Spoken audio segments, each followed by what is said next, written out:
First of all, I always say that, if the quick commerce in pharma was same as the quick commerce in other spaces, it would have already been done, right? And largely, even now, in the mid 2025, it's largely unavailable. One is, of course, the big problem compliance. I was actually talking to one of the largest player into quick commerce space. I won't name them, but I spoke to them and they said by this mid-year, we had a target of 100 dark stores to get a license of pharma. They could only procure for 20 of them, right? Out of 100 target that they had, they could only procure 20 of them.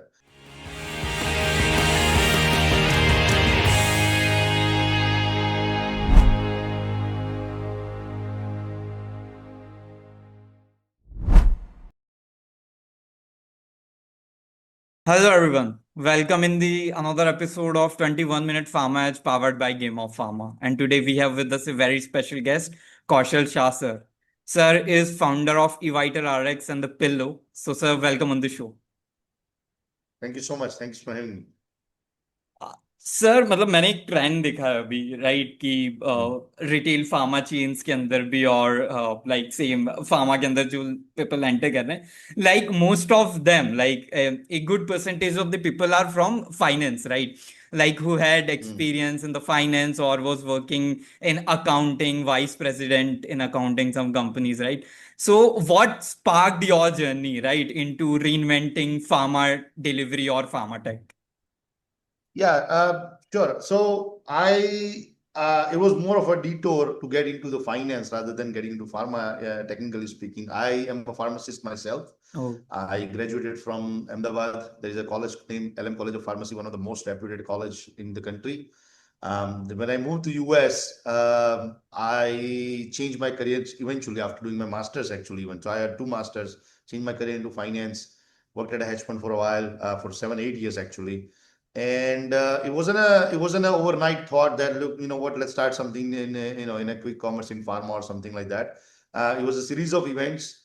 One thing we realized that India was booming. India was catching this bug of buying things online and things like that. And back then, Pharmacy and 1mg were high flyers. But one of the things that never stuck out to me, very frankly, being perhaps from a finance guy, is what kind of unit economics they were having, where they delivered. So one of my friend, I asked him to order Digene, strip of Digene, which is like 15 rupees or something. And they actually did deliver next day or so. And the guy asked him how much they got paid for the delivery. And then it was like 30 rupees. And the gross margin on Digene is about 3 rupees. Right. So it kind of never made sense to me in that sense. And then the other thing was like, yet where we live, there is, couple of pharmacies, at least within 2 kilometers of radius, that probably has a Digene in their store. So, and that curiosity led me to do something bigger into the space. I started digging deeper and deeper, and here we are 4 years later, 5 years later. That we are knee deep into the business. I think same. If someone studied pharma, same like me, right? I have also studied bachelor pharma and an integrated MBA, right? So if like that pharma blood, right? That keeps you going. So whenever you saw some medicine, some pharma business, some medical rep on the bike, and then saw the logo on the bag, right? It keeps you strike that, yeah, I want to do something in the pharma and like I want to, because there is lot of opportunity, right? Lot of spaces where you can revolutionize, you can introduce tech, you can solve their inventory problem, like lot of opportunities are there. But so from like now on, like if someone meets you at the party, right, and ask you like what you do, so what will be that 30 seconds reply from you? Sure. So we are using a technology to literally change how Indians buy and buy medicines and access healthcare, at least from the pharma perspective, all the way from starting from C&F to all the way to the consumers. So we are very much vertically integrated.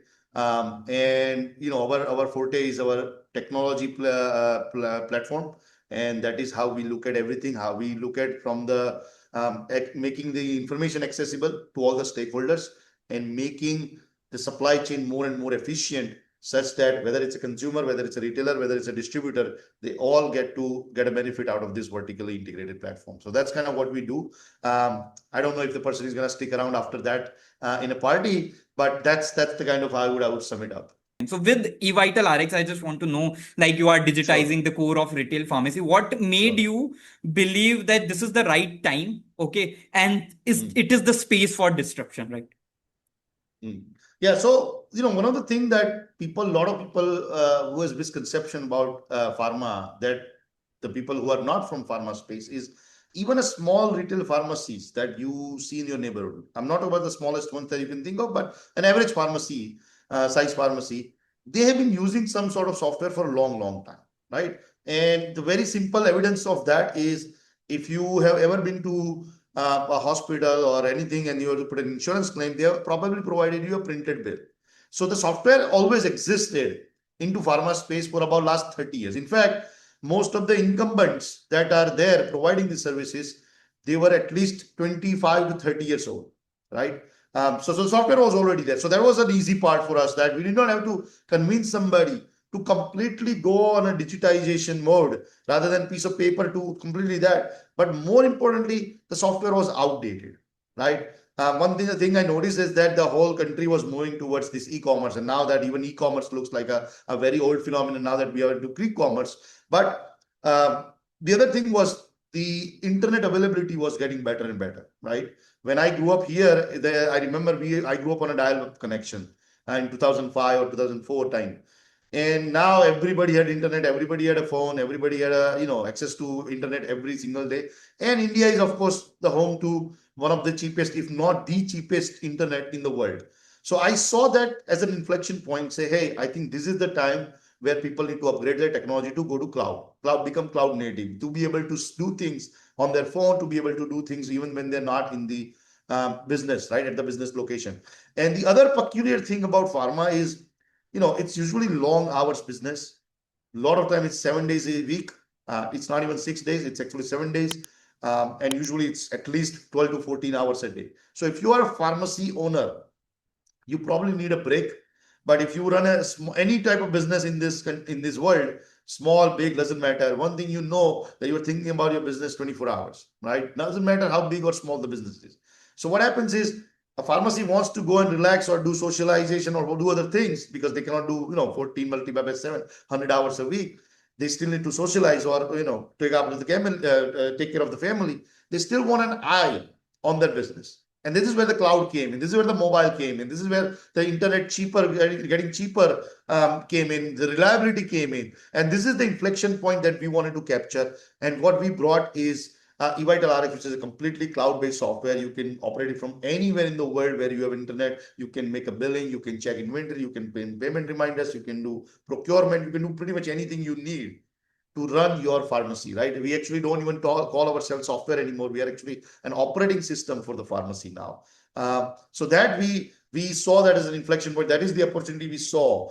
The second opportunity we saw along with it is one of the things that Indian healthcare, pharma especially, lacks very badly, which all the pharma people will appreciate, is there is no standardized or centralized product catalog. There is no cataloging that is done and shared among all the stakeholders, whether you're a doctor, whether you're a hospital, whether you're a pharmacist, whether you are a retailer, whether you're a distributor, whether you're a consumer. There's no common language to refer to each other a same product.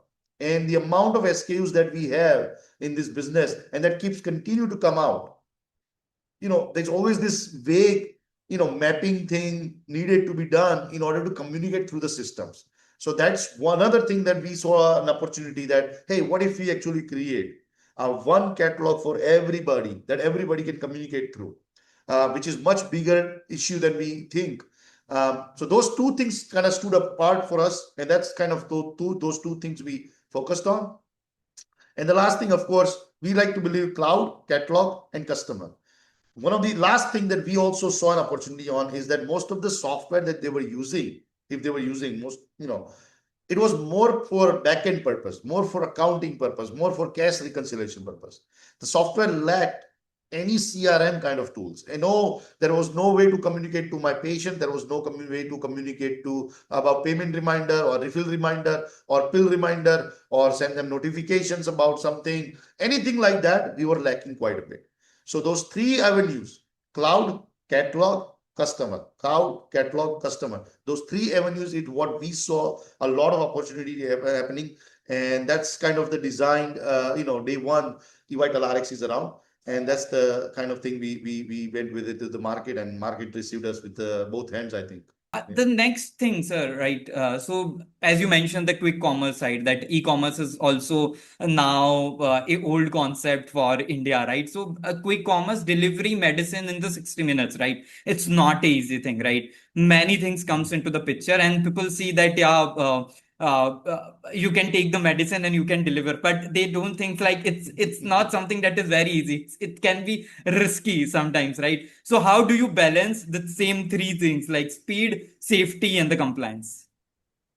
Yeah, it's actually, yes, you're right. First of all, I always say that, if the quick commerce in pharma was same as the quick commerce in other spaces, it would have already been done, right? And largely, even now, in the mid 2025, it's largely unavailable. And it's actually, quite a quirky of the pharma itself.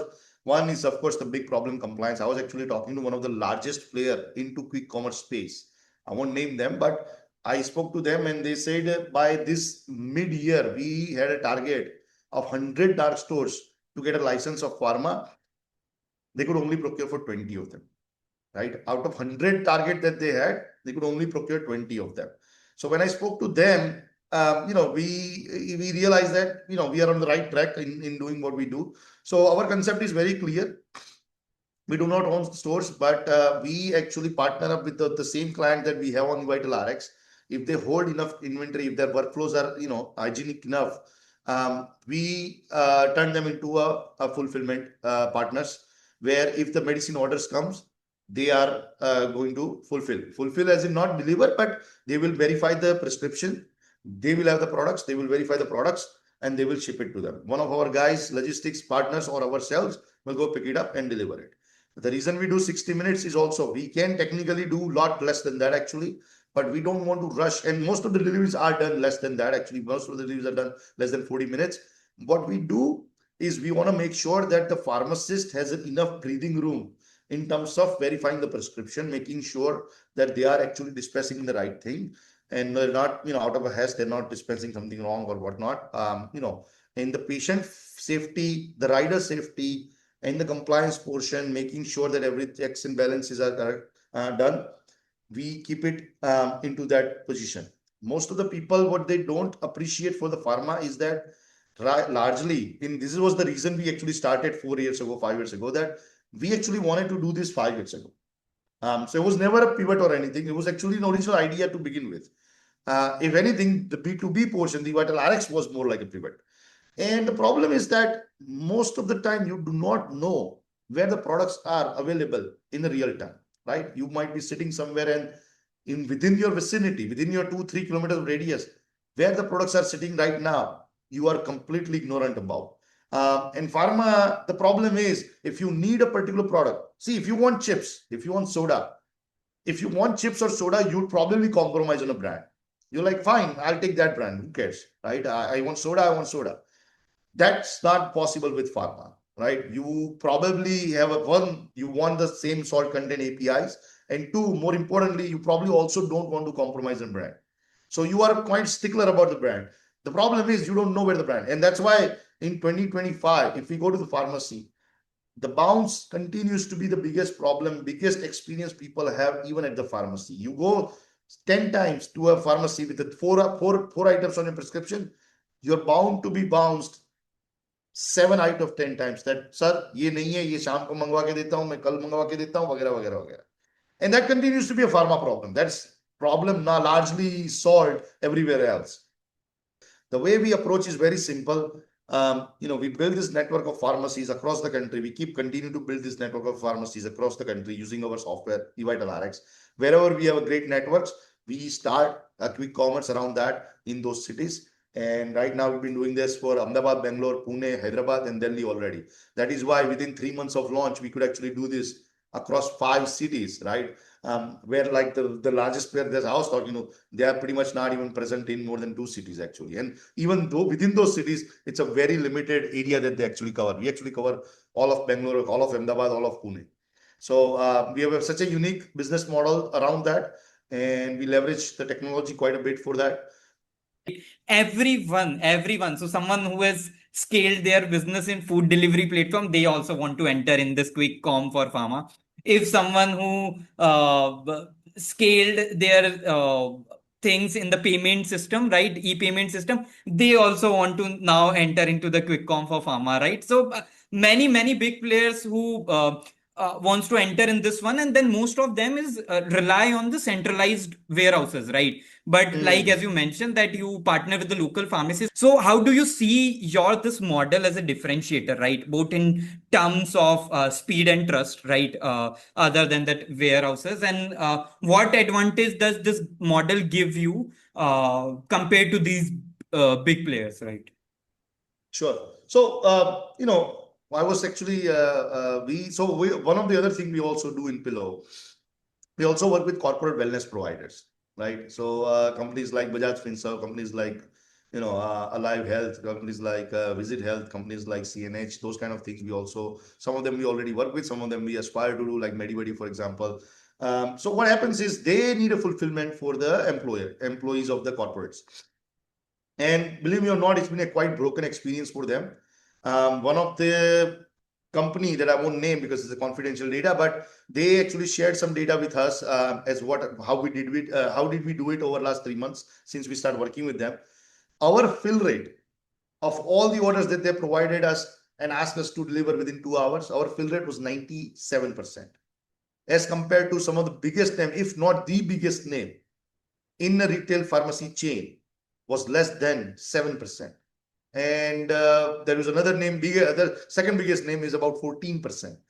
Remind you, 97% we were at, 97%.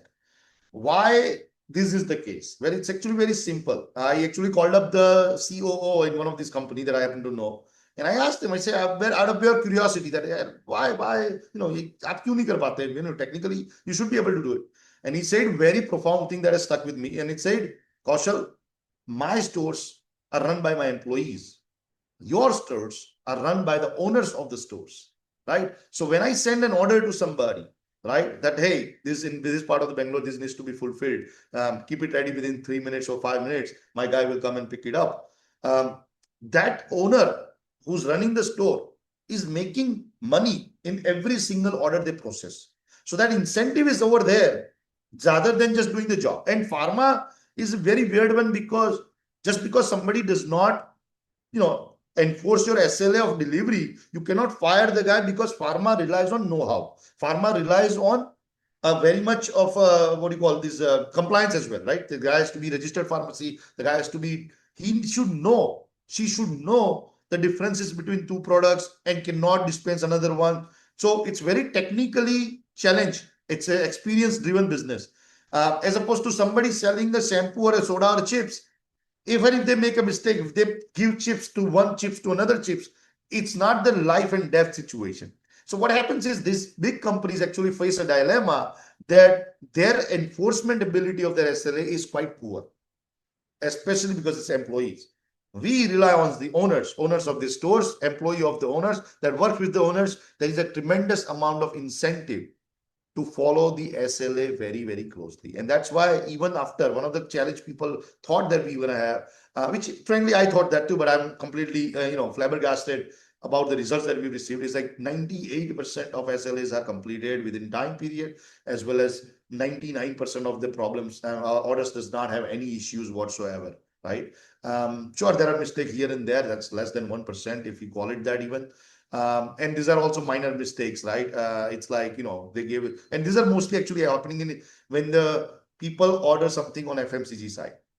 The other thing I would like to point out is I was talking to one of the really large reputed VC recently, 2 weeks ago, and he said something very interesting. He said there is going to be 3 verticals that the horizontal quick commerce player are not going to get into. One is fashion, the second is food, and third is pharma.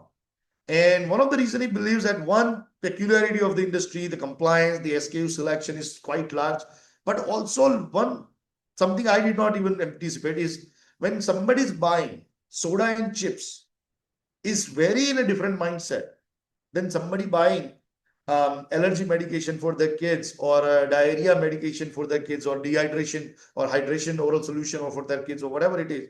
It's a very different mindset. The last thing I want to go is I want to go on a quick commerce app that I'm, all day long spending time, lollygagging and looking for a medication on the same. It's a very different mindset people go with.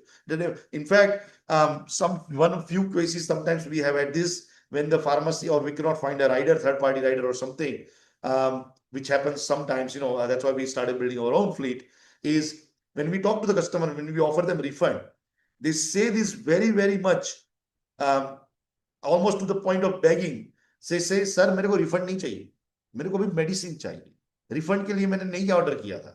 So when a customer is in a state of mind, when you offer them full refund immediately, not even waiting 3 days, immediately, and customer decides to say, I don't want the refund, I want the product.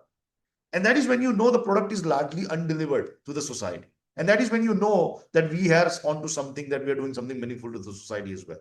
Totally agree with your points, sir. And then the mindset thing as well, that people's mindset differs when they ordered some namkeen and some soda over the quick commerce, and then when they ordered a medicine, right? So it's one thing. And then second thing that I like to conclude this conversation, that people in I think companies like in PillO, right? You are not only the founder, the whom you associated with, right? All the retail pharmacies owner, they are also the founder, and that's why the experience differs, right? That's why the experience differs. So, yeah, thank you for being on my podcast, sir. It was a great conversation with you. Thank you so much. My pleasure.